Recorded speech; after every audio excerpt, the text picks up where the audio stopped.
Hello, Allô? bienvenue chez Ludie Corner. Cette vidéo pour vous présenter les nouveautés et les retours en stock de cette semaine-ci. C'est Cédric, je vais vous présenter ça. Aujourd'hui, on a profité du mercato et on a fait un transfert. C'est mon ami Laurent qui est à la caméra. Salut Cédric. Salut Laurent. Un plaisir d'être ici. Partagez, vraiment partagez. Allez, c'est parti. On va commencer avec du Pokémon. Donc Pokémon, tous les 15 jours, un arrivage, il n'y a pas de crise pour eux. On y va. On va commencer avec un coffret Simiabras V, un coffret Viridium V, un pack de 2 boosters et aussi 5 Teen Box, donc des mini box, c'est pour les Pokémon Go, la série, pardon. 10 ennemis. Je vais essayer de vous montrer ça un petit peu parce que c'est 5 différentes. Je vais essayer de pas trop faire de bruit, sinon les micros vont détester cela. Donc là-dedans, vous avez 2 boosters et une pièce et tout ce qui va avec, de quoi vous permettre de stocker vos cartes Pokémon. Donc encore un gros arrivage de Pokémon pour cette semaine-ci. D'habitude. Tous les 15 jours, ils sont réguliers. Et avant, ils faisaient une alternance avec Exploding Kitten. Donc Exploding Kitten sortait un truc tous les 15 jours. Si c'est en alternance, ça va. Voilà, c'est ça. Il y a peut-être eu un rachat qu'on n'est pas au courant. Donc on verra. Une extension aussi pour le Seigneur des Anneaux, le jeu de cartes évolutif. Et donc, c'est une extension saga pour la communauté de l'anneau. Ça reprenait c'est une réédition de ce qu'ils avaient fait avant et ça reprenait 2 campagnes dont j'ai oublié le nom, tout simplement. Parce que je n'ai jamais joué au Seigneur des Anneaux, honte à moi, peut-être. Je peux pas t'aider là-dessus. Non, d'accord, j'en suis bien conscient. Ah, pas du tout. Une autre extension aussi dans l'univers de Seigneur des Anneaux, donc c'est Voyage en Terre du Milieu. Là, je pense que tu sais nous dire qui ce qui nous a fait ça, non? Je peux. Dis-moi. C'est Nathan Hadjek et Grace Holdinghouse, avec ma meilleure prononciation. D'accord, et qu'est-ce qu'ils ont fait?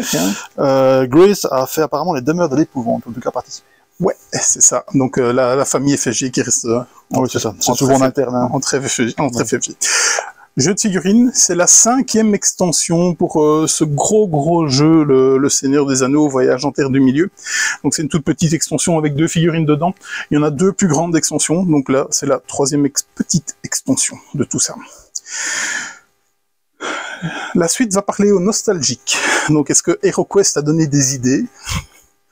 Et on passe sur les maîtres de l'univers. Vous avez le Battleground, qui est le jeu de base. Qu'est-ce qui nous a fait ça, s'il te plaît bien, Laurent? C'est une très bonne question, Cédric. Je vérifie. Alors, excuse-moi, je prends mon souffle. Vas-y, parce que celui-là, c'est beau. Il est beau, là, il est beau, hein. Oui, Jacek Karpovic. Voilà. J'espère que je ne l'ai pas trop égratigné. On verra ça. S'il nous écoute, Oui, c'est ça, s'il nous il écoute. laissera un commentaire. C'est pas grave, il me sonne.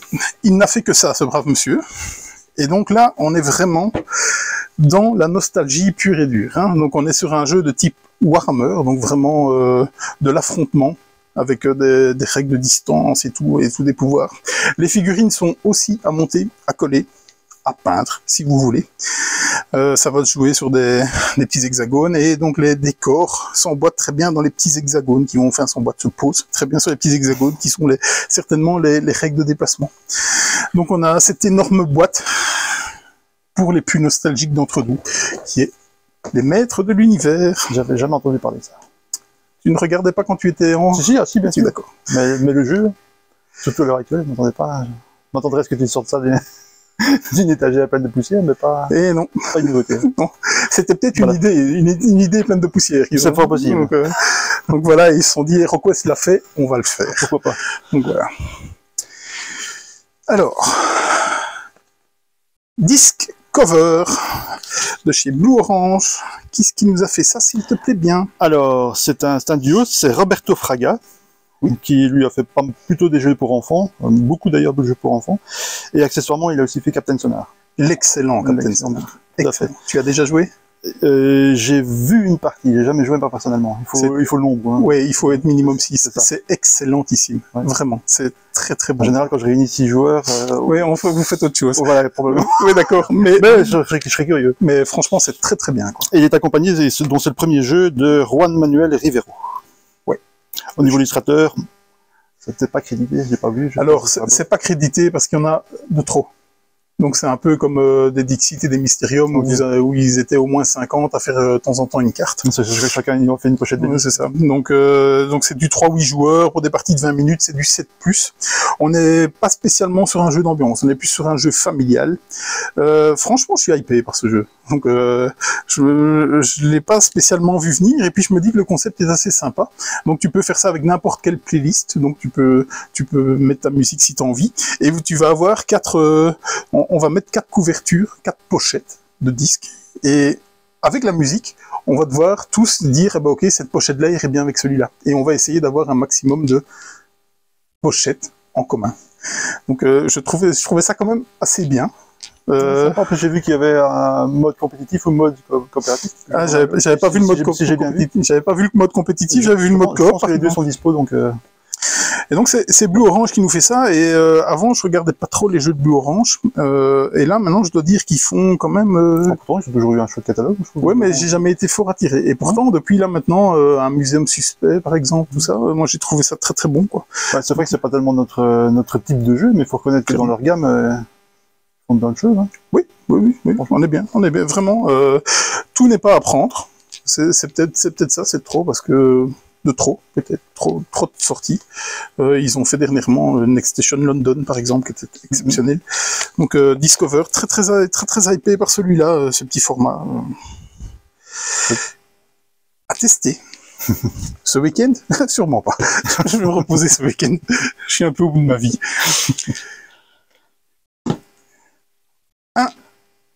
Raw and White. Dans le monde... Avec le jeu de mots inclus.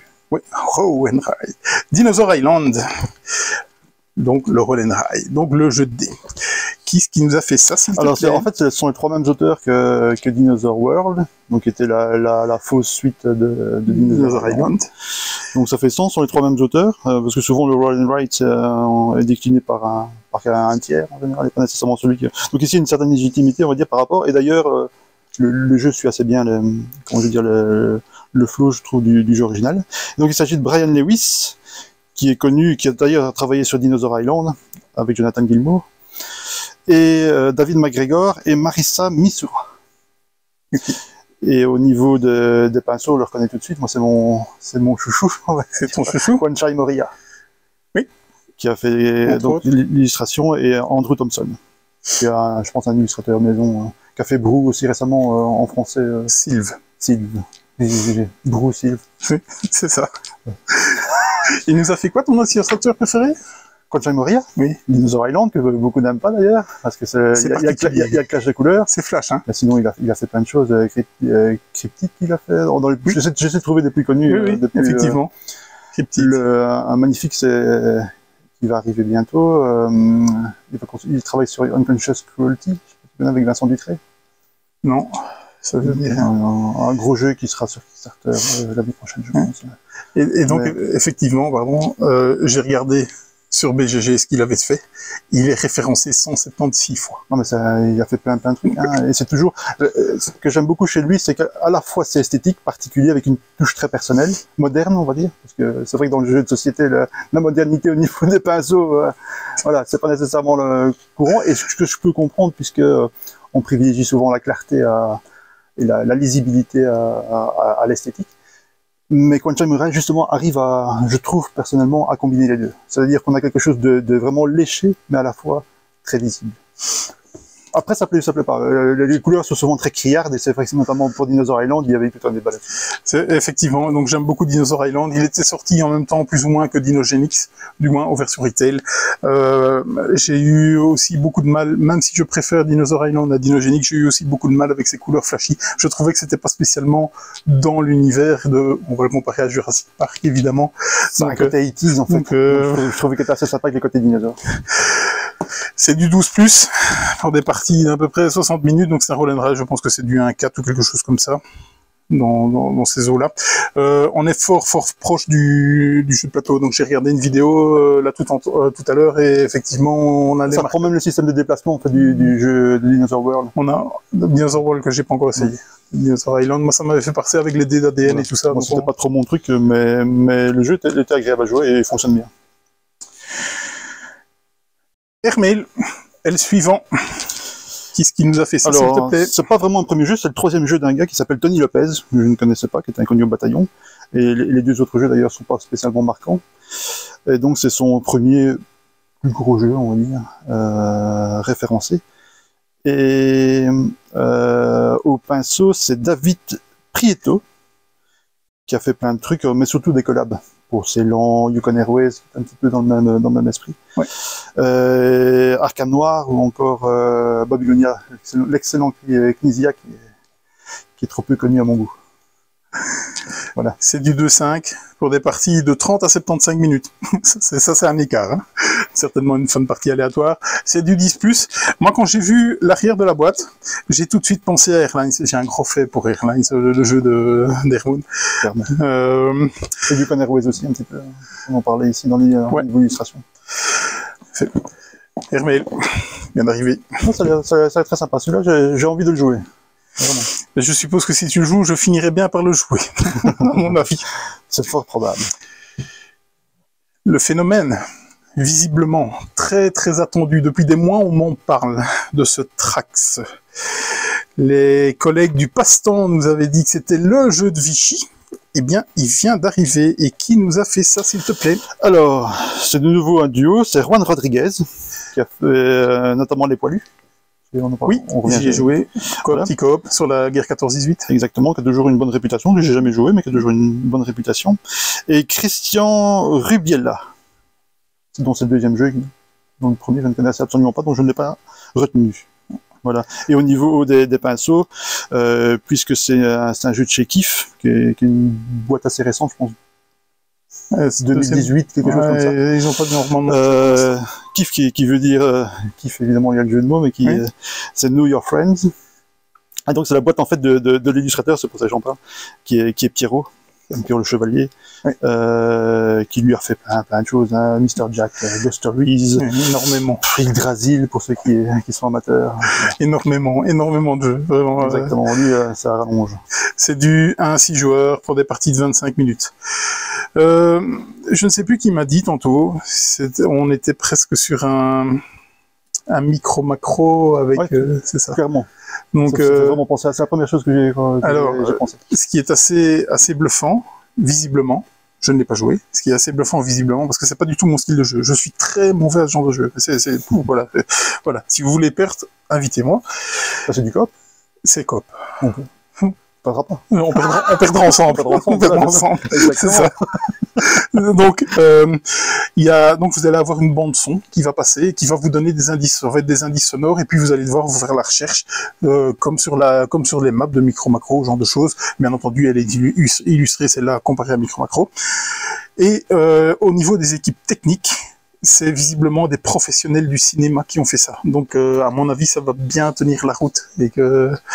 Ce qui est chouette, c'est que les points d'intérêt, en fait, autour des points d'intérêt sur la carte, il y a des caméras. Et les cartes représentent la vue des caméras. Oui, exactement. C'est vraiment bien pensé, t'es vraiment dans l'ambiance de ce que j'en ai vu. Ouais, c'est pas du tout mon truc, mais pour son originalité, moi perso, je serais curieux de le tester.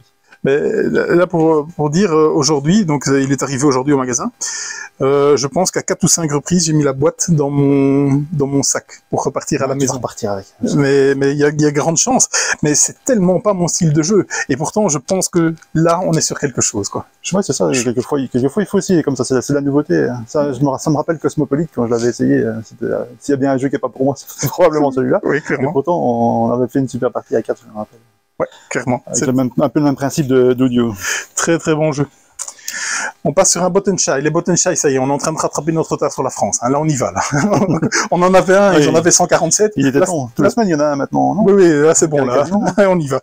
Et donc, c'est Circle the Wagons. Et c'est, en français, les chariots de l'Ouest. Voilà. Qui nous a fait ça, s'il te plaît? Alors, c'est les trois nains qui ont fait d'autres jeux de la gamme, hein, notamment Agropolis, Prolopolis, Naturopolis. Donc, c'est Steven Aramini, qui m'a surtout fait ce genre de jeu, mais qui a fait Barker's Row pour les connus. Pour les gens qui connaissent un petit peu, c'était un Kickstarter. Voilà. Danny Devine, qui lui est un peu plus connu. Il a fait surtout un jeu que j'avais beaucoup aimé, qui s'appelait Topiary, qui avait bien buzzé à SN il y a quelques années. Excellent jeu. Voilà. Donc c'est un des co-auteurs et l'auteur de Topiary, seul. Il a fait aussi Kohaku, qui était sorti il n'y a pas si longtemps que ça, si je me rappelle bien. Non. Et Harvest Dice, que je connais de nom. J'ai beaucoup joué, c'est plaisant. Voilà. Je suis passé à autre chose. Mais c'était très sympa, c'est un roll and ride, là, on est dans mon jardin. Ah bon, ok. Et alors, il y a un dernier co-auteur qui est Paul Kluka, si je dis bien. Mes vieux yeux.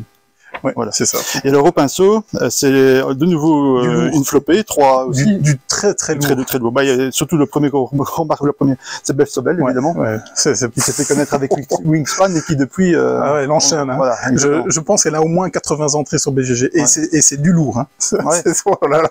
J'ai presque l'impression que maintenant, il y a des gens qui achètent le jeu, parce que souvent c'est des petits jeux mais qui ont beaucoup de succès, achètent le jeu presque avec... Je veux dire, son nom compte dans l'équation du jeu. C'est fou. Elle est sur du Viticulture, elle est sur de l'Everdale, il me semble. Elle est sur, je pense qu'elle est... succès, il y a Cascadia, du Brass, je pense aussi. Ouais. C'est du... Ça, c'est... Évidemment, Wingspan. Wingspan. Voilà. Et puis les autres sont un peu moins connus. Donc, c'est Brian Fisher et Loïc Billiot, qui lui, par contre, travaille beaucoup comment je vais dire, auteur, enfin co-esthétique. Ouais. Il a fait notamment Ark Nova, Spirit Island, il a participé à pas mal de choses. Ouais, sans être mais enfin, il est quand même sur des gros projets. Il est sur des gros projets, ça, on peut, apparemment c'est quelqu'un de confiance. On est dans la catégorie des duels, dans cette catégorie-là. Et donc vous allez avoir un cerf de cartes, et je pense que ça va arrêter là parce que c'est en train de s'embrouiller dans ma mémoire, parce que je ne l'ai pas joué. Et ça m'a fait penser un peu à la crypte de Sedlec sans spécialement ce genre de choses. Ça fait penser un peu à Hokkaido et l'autre qui était avant Hokkaido. Ouais, c'est ça. On doit superposer des cartes de terrain, faire des objectifs. C'est ça. Avec une mécanique de rond un petit peu. C'est ça. C'est exactement ça. Bon duo là du coup. Bien Laurent. Voilà. C'était... À deux, on va reconstituer le jeu. C'est ça, les chariots de l'Ouest. On aura peut-être un cerveau complet. C'est ça. Lofoten. Et le prochain, une archipel. Voilà, tu sais qui c'est. Oui, l'archipel en Islande, je pense, quelque chose comme ça. Norvège, s'il te plaît. Pardon, excusez-moi. Je voyage énormément, ça s'arrête à Bruxelles chez moi. Donc voilà, je ne vais pas plus. C'est vrai que c'est magnifique. Hein. Je ne vais pas eu l'occasion, mais c'est un endroit où je voudrais vraiment visiter. Il paraît. Donc, quelles sont ces mensurations, s'il te plaît bien? Ces mensurations, auteur Seb Dujardin, évidemment. Sébastien Dujardin. La tête pensante de chez Pearl Games, et Weberson Santiago au pinceau, qui avait déjà fait pour eux l'Auberge Sanglante, qui a fait aussi pas mal de choses. Récemment, il y a The Great Split qui a bien buzzé à SN, de chez Horrible Guild, et bientôt, un ne plus attendu, en février, La Famiglia. Oui, La Famiglia. Ouais. Toujours un parti pris assez... clairement. Voilà, l'Auberge Sanglante, il fallait rentrer dedans. Je trouve que celui-ci, ça va. Il est moins, sa patte est moins marquée. Oui, clairement. Aussi bien que sur The Great Split et a fortiori sur la Famiglia qui est très jaune comme ça. Oui. On vous en reparle plus tard de celui-là. Un énième retour de chez Alea. Et je pense qu'ils vont nous faire toutes les dates avec celui-là. C'est quoi comme jeu ça? C'est Puerto Rico 1897. Ça me dit rien du tout. Ça ne te dit rien du tout. Absolument pas. Qu'est-ce que c'est que ce jeu? À mon avis, ils en ont vendu 2, 3 et les Argamers c'est tout nouveau. Doivent le connaître. Ah oui, en effet, il est tout nouveau, est arrivé cette semaine-ci. Qui est-ce qui nous a fait ça? Qu'est-ce qui nous a fait ça? Andreas Seffard, bien évidemment. Oui. Ah non, c'est le jeu principal, évidemment. Oui. Même s'il y a sa déclinaison en carte San Juan qui est assez connue aussi. Excellent, j'aime beaucoup San Juan. Tout à fait. Et puis, au pinceau, c'est John Morrow. La seule chose que j'ai trouvé sur lui, c'est qu'il a fait les Epic Card Games. Oui. Ça fait plein de, beaucoup de, Ah oui, ça, beaucoup d'exemplaires. Une fois que tu rentres dans les Epic, Voilà. t'es parti. Là. À mon avis, il était occupé avec ça tout le temps. Oui. Et il y a Gabriel Ramos. Que je ne connais pas. Voilà, moi non plus. J'ai pas vu. Alors, ils ont... Alors, pourquoi du comment de cette édition, cette week? Pourquoi du comment de cette édition? Pour la cancel culture, je C'est pense. exactement ça. On y est là. On boycotte, c'est là? Bah, personnellement, moi j'ai mon édition qui date et je vois pas pourquoi je la changerais. Je n'ai pas dit que je cautionnais ce genre de choses. De toute façon, je suis un Eurogamer, le thème des Eurogames. On est tout à fait d'accord. Maintenant, c'est vrai que s'il ne fût qu'un tout petit peu plus beau que l'autre, j'y penserais peut-être parce que ça. Mais dans 3-4 éditions, ils vont réussir à faire un jeu graphiquement correct, je pense. Mais effectivement, c'est... Ah, le Council of Shadows, qui est la nouveauté SN, était aussi avec un parti pris graphique assez marqué, mais... Assez flash quand même. Voilà. Assez flash. Moins école allemande classique. Oui, clairement. On est plus vers l'école américaine, je pense. Non, effectivement, l'esthétique de la boîte est plutôt belle, comparée aux autres éditions. Il donne presque envie. Il donne presque envie. Voilà, au niveau de l'arrière de la boîte, vous n'allez pas bien le voir avec les reflets et tout ça. Je pense qu'on est à peu près sur la même chose. Donc Puerto Rico, que le jeu, que dire, un jeu, un des premiers grands Eurogames. Avec les châteaux de Bourgogne peut-être directement dans le vrai. Un petit peu plus tard. Ouais. Donc c'est leur de fer de lance en tout cas chez Alea. Hein, donc, mais Puerto Rico a créé une mécanique qui est toujours reprise actuellement, hein, qui a permis, il n'y aurait pas de Race for the Galaxy, il n'y aurait pas eu de toute cette gamme. Thomas Lehmann qui s'est fortement évidemment inspiré de Puerto Rico. Donc c'est un pionnier et pour moi qui n'a pas pris. On ne s'appuie que sur des bons jeux. C'est vrai. Puerto Rico. Qui passe les années comme ça, autant il n'y en a quand même pas beaucoup. Effectivement, parce que c'est la troisième édition, la troisième réédition depuis au moins une dizaine d'années, quelque chose comme ça. Là, moi j'ai une Alea, oui, je confonds toujours avec Philosophia parce que c'est San Juan qui est sur Philosophia, qui est très bon jeu de cartes, très chouette. C'est lui qui a donné en fait Race for the Galaxy. Oui. C'est marrant. Oui, c'est une boucle. Ouais, c'est vraiment une boucle. Hein. Surtout si tu rajoutes le dernier qui était sorti, la toute grosse boîte, qui s'appelle encore comment? New Frontiers. New Frontiers, exactement. Là, la boucle était bouclée. Voilà. Gros morceau, la sortie de chez Days of Wonders, c'est Hit. Qui nous a fait ça, s'il te plaît? Attends, je prends ma respiration aussi, là. Vas-y, je t'en prie. Asger Harding Granrud. Oui. Donc, qui est l'auteur de Flamme Rouge. D'ailleurs, qui partage pas mal de mécaniques. C'est peu de le dire. Exactement. Et par contre, ici, c'est associé avec un comparse qui s'appelle Daniel Sikiol Petersen. Et ensemble, ils avaient déjà fait d'autres choses, notamment le très très bon micro wargame 13 minutes et 13 jours. 13 jours, ouais. Évidemment le premier. Ouais. Ils ont aussi fait Iron Curtain ensemble, toujours en un petit jeu de cartes, hein, ouais, c'est ça. Ouais.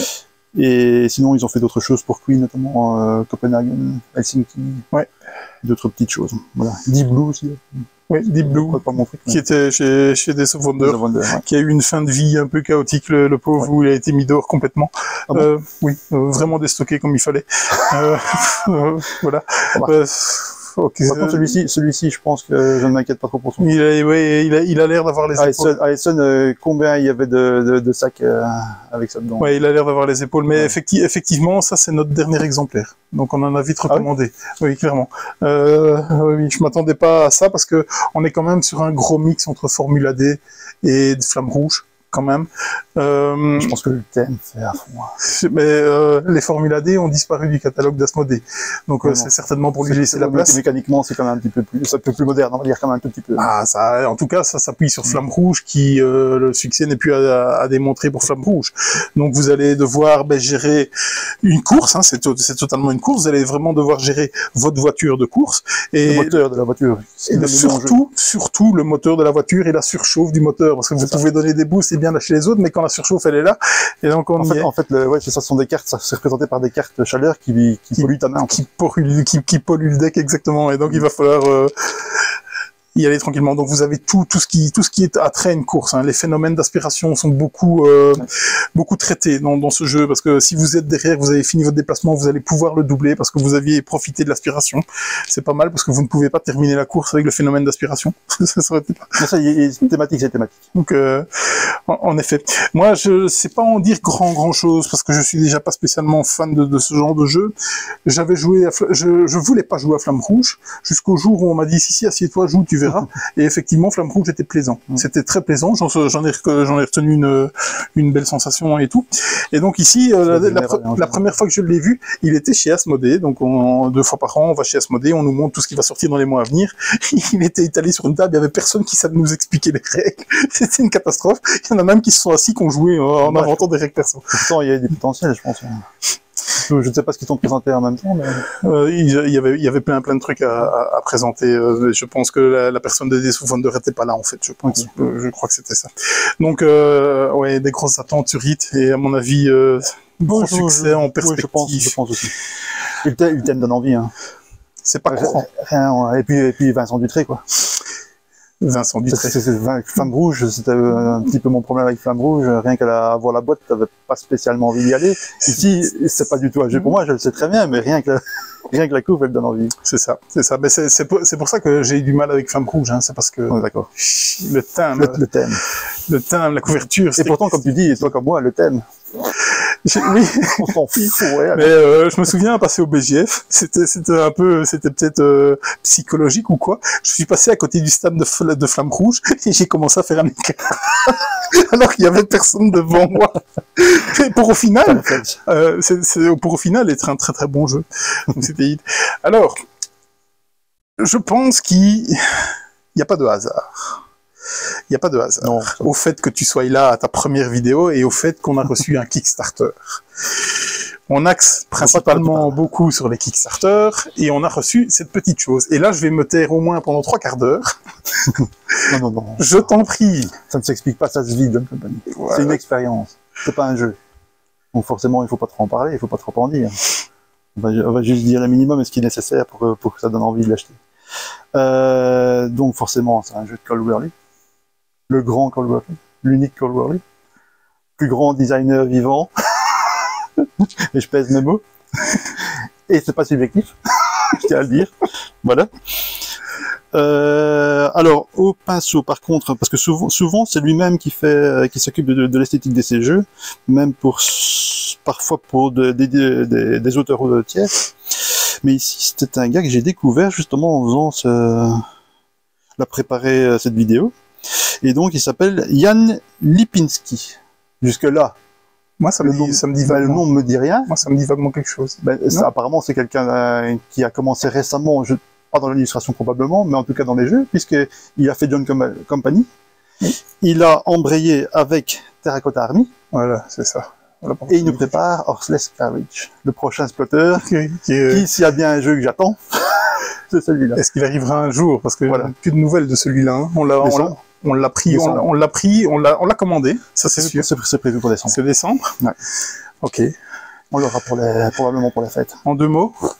En 2 mots, John Company, comme je dis, une expérience avant d'être un jeu. Ce qu'il faut savoir, c'est que Cole Wehrle a eu l'idée de John Company, déjà à l'époque où il était toujours étudiant, parce que c'est un grand amateur de Republic of Rome, en français Respublica Romana. C'est un fou de ce jeu que, si vous connaissez, c'est un jeu coopératif ou pas. Très difficile, le jeu gagne souvent, on va dire. Le jeu joue contre les joueurs, clairement. Et il a voulu faire sa propre version avec sa vision. Est sorti, ça a pris quelques années, il a fait plusieurs versions, et c'est finalement sorti, c'est en quelle année? En 2016, 2015 chez Sierra Madre, parce qu'il travaillait pas mal à l'époque pour la boîte de Phil Eklund. Mais il n'a pas su créer le jeu qu'il voulait. Il était un peu pris par le temps, et Phil Eklund, de sa réputation, les boîtes doivent être toutes petites, vous connaissez les BIOS et autres. Hein. On ne peut pas dépasser 1 kg en poids parce que sinon ça coûte trop cher à l'envoi. Donc il y avait certaines limites, le plateau était minuscule, qui ont fait que la première version de John Company a été ce qu'elle a été. Et donc avec le succès de Root et son transfert chez Leader, maintenant Cole a les moyens, surtout qu'il s'est associé avec son frère Drew pour créer donc Whirligig Games, qui s'occupe, en tout cas pour l'instant, de rééditer, de reprendre les designs de Cole, les premiers designs qui sont pour moi les meilleurs, donc tout ce qui est avant-route, et les rééditer et les faire enfin comme il le souhaitait à l'époque, en profitant de son expérience évidemment actuelle et ses moyens, les moyens qu'il a actuellement. Donc ce sont des jeux qu'il développe le week-end, puisqu'il travaille la semaine chez Leader. Il est chef de design et développement, creative director, je pense, comme ça. Donc il s'occupe de toutes les sorties Leader, et le week-end il travaille avec son frère sur ces jeux. Et donc il a commencé avec Max Pamir. Ça a donné la seconde édition, qui est un jeu exceptionnel, je pèse mes mots. Et ensuite, après avoir fini Pamir, ils ont enchaîné donc avec John Company. Alors John Company, ce qu'il faut savoir, c'est que c'est un jeu comme Republic of Rome, c'est un jeu coopératif, mais qui ne l'est pas. C'est-à-dire que les joueurs ont des intérêts communs, c'est-à-dire ils sont tous responsables d'une position dans la compagnie des Indes. Et l'idée, c'est de faire fonctionner la compagnie, mais en tirant le maximum leur épingle du jeu, donc en prenant tout ce qui est possible de prendre dans la compagnie sans la couler. Donc le but n'est pas nécessairement le succès de la compagnie, le but est de s'enrichir sans faire couler la compagnie. C'est pas évident. Ne serait-ce pas d'actualité. Tout à fait. Alors ça a toujours été le cas, mais c'est vrai que particulièrement ici, et Cole a fortement insisté, la négociation est remise au centre du jeu. Même non pas que c'est pas mis à seconde édition, même si très peu de joueurs le jouent en mode négociation. Pourtant c'est comme ça que c'est voulu. La négociation normalement voulue, elle est libre d'ailleurs. Ici, elle est vraiment au centre du jeu, et même si elle était déjà présente dans le premier, elle est plus large et les mécaniques sont plus souples que dans le premier. Voilà, après le reste, il faut vraiment jouer. Encore une fois, c'est une expérience, ça mélange plein de gens, ça mélange du push your luck, donc on pousse sa chance, stoppons encore. Stoppons encore principalement. Donc il y a beaucoup de lancers de dés, il faut pas être allergique aux lancers de dés, c'est assez thématique, même si évidemment plus on en lance, plus on en achète, plus on a une anecdote. On a une anecdote notamment, oui. Ça veut pas. On a raté 98% de probabilité. Exactement. On a raté. C'est possible. Tu lances plus les dés. C'est possible. Voilà. Enfin voilà. On a des pièces métalliques qui vont avec ça aussi, qui sont top belles. Vraiment, elles sont magnifiques. Je les approche pas trop pour le micro, il va pas aimer. Son prochain jeu qui devrait arriver, c'est Haute, il me semble, non? En français? En français. Probablement, oui. Oui, c'est Haute. Mais le prochain, donc après maintenant, John Company, ce sera la réédition de Infamous Traffic. Trafic de cocaïne. Un sujet d'actualité. Qui est un petit bijou. Et je l'attends avec impatience. On passe au jeu de la semaine.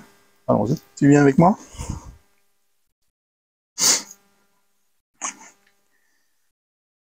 Donc, ne t'en fais pas, occupe-toi du jeu, ne t'occupe pas de moi, je peux disparaître, il n'y a pas de problème là-dessus. Je bouge, je m'installe. Je ne m'approche pas trop près de toi parce que la fois passée, je suis passé dans le micro de Steve, donc je ne m'approche pas trop près de toi. On est sur Lofoten, donc Lofoten, jeu à 2 joueurs. La première chose qui m'a frappé dans ce jeu, déjà, on s'attend à Pearl Game à quelque chose de très costaud. Généralement, quand on va dans du Pearl Game, on a des attentes assez profondes. Et le mode de base de Lofoten est tout sauf lourd et complexe. Ça en est même très léger. Commercialement, c'est même étonnant. C'est très étonnant. Commercialement, on va certainement pouvoir dire ok, on peut partir des familles et commencer à rajouter certains modules pour la complexité. Donc c'est un jeu qui risque de vous suivre pendant de nombreuses années si vous y accrochez. Le but du jeu est d'avoir le plus de points de victoire. Donc vous allez charger et décharger un certain nombre de cartes que j'ai oublié de tirer. Charger et décharger un certain nombre de cartes, vous allez toujours avoir une main de 3 cartes à votre tour, et vous ne pourrez employer que celle de gauche ou celle de droite. Et pour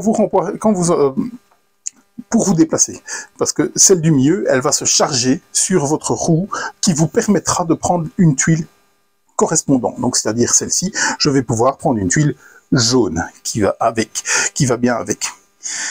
Et quand vous allez repiocher une carte, et c'est là que le jeu, pour moi, devient très intéressant, c'est que vous ne pouvez la replacer qu'à gauche ou à droite. Vous ne pouvez pas la remettre au centre. Et justement, là, on devient dans quelque chose de pas mal. C'est le choix du jeu. Pour moi, c'est le cœur du jeu, il est là, c'est savoir où est-ce qu'on la place, parce que généralement, une carte qui vient et qui crée un dilemme, c'est parce qu'on aimerait bien l'avoir au mieux, parce qu'elle va nous permettre de récupérer la tuile qu'il nous faut, qui nous va bien, en fonction de nos objectifs, parce que c'est un jeu à objectif. Celui qui a le plus de points de victoire gagnera la partie. En cas d'égalité, c'est bien, parce que ça s'annule. Ça, c'est aussi pas mal, parce que ça, on va commencer à bien calculer ce genre de Mais choses. c'est vrai que cette main fixe, c'est pas courant dans les Eurogames, en tout cas. Ouais. J'ai pas de souvenir d'un autre jeu qui fait ça. Contrairement aux jeux de pli et autres, où là, c'est presque classique. C'est ça. Vous avez des petits effets sur les cartes qui vont vous permettre de déplacer votre roue de gauche à droite ou de lui faire des rotations, parce que quand elle va faire des rotations, si par exemple j'avais la carte mouton qui était chargée ici, eh bien elle arrive en face de la tuile mouton, et la tuile mouton, eh bien vous la chargez directement dans votre plateau. Je ne sais pas s'il y a un nom particulièrement. Et quand vous arrivez à la faire deux rotations et qu'elle vient vers vous, c'est un déchargement automatique et la tuile, vous allez la déplacer sur un des objectifs. Des objectifs, normalement, il y en a au moins 4 parce qu'il ne peut avoir qu'un type par objectif. Voilà. Donc là, on est sur le jeu de base où j'ai été désarçonné par sa légèreté. Vraiment. Donc, il existe plusieurs modules qui viennent agrémenter quand même ce jeu et qui le montent quand même en complexité pour arriver aux 12+ annoncés. Donc on a des dracars qui vont se retourner et chaque dracar va avoir des petits pouvoirs bien à lui. Vous avez aussi des vikings, je suppose simplement, qui rapportent un certain bonus ou un certain effet, mais qu'il va d'abord falloir aller chercher avec une condition. Donc celui-là va dire vous pouvez le prendre à partir du moment où vous avez 3 tuiles de ce type pour pouvoir le récupérer, et alors à ce moment-là, eh bien, il va interagir généralement avec les bonus de fin de partie. Et là, on va commencer à comboter, vraiment. Donc là, on commence à retrouver le sel de ce que pouvait faire Paul Game, même si un cran en dessous en termes de complexité, d'après moi. C'est un jeu à 2 joueurs, c'est fait par Sébastien Dujardin. Comme je dis, à mon avis, la force commerciale de ce jeu fait que on va pouvoir partir de très bas, je pense, à un 8+, franchement, et ajouter les modules au fur et à mesure pour se retrouver avec un jeu initié. On peut certainement pas monter au-delà du fait que ce soit initié. Beau succès, déjà pour l'instant. On en a déjà vendu pas mal. Sébastien Dujardin avait fait énormément de vidéos à ce sujet. Il y croit beaucoup, donc une grosse actualité, hein, parce qu'il a un jeu qui arrive aussi tout de suite, hein, incessamment sous peu. Times of Empire qui casse-gueule. Hein. C'est couillu. C'est casse-gueule. Ça sera clivant. C'est parce que voilà, hein, on a déjà fait beaucoup des jeux de civilisation en temps réel et tout ça. Généralement, c'est plutôt miss que hit. Dans l'Eurogame, c'est pas... Surtout dans l'Eurogame. Il y a déjà des avis très positifs dessus. On va devoir se faire nos avis et j'espère que vraiment ce sera du tout bon et qu'on aura enfin l'Eurogame avec sablier comme Kitchen Rush était dans le jeu coopératif. Même si à la base c'est une mécanique Eurogame, mais c'est un 4X quand même. C'est ça. Et donc il faut aussi accepter que c'est pas 4X. Oui, c'est ça. Donc c'est un jeu que je n'aimerais pas, ça c'est clair. C'est pour ça que je le dis. Oui, c'est ça. Donc les 4X et moi, non. Il y a un X en trop, ça c'est sûr et certain. On est bien là, non? Je pense que c'est déjà pas mal. Hein. Ouais, c'est ça. Un mot de la fin? La fin. La fin. La fin, F-I-M. F-I-M. Oui, la fin, on va les manger, c'est ça. Je vous parle de ce qui se passe au magasin. Demain, soirée jeu. Spécial Halloween, il va y avoir des tables de zombicides et tout ça. On va peut-être mettre du Mysterium, mais c'est une soirée jeu, tout ce qu'il y a de plus classique. Il faut que je compte, mais je pense qu'on est complet. Je crois que il va falloir pousser les murs et être inventif. Et donc c'est très chouette. Sinon le samedi c'est du Star Wars Légion. Voilà, là aussi je pense qu'il y a énormément de monde et je sais même pas s'il reste de la place. C'est Steve qui s'occupe de ça généralement. C'est bon comme ça? Ça me paraît bien. Merci à toi. Merci Cédric. À bientôt. À bientôt.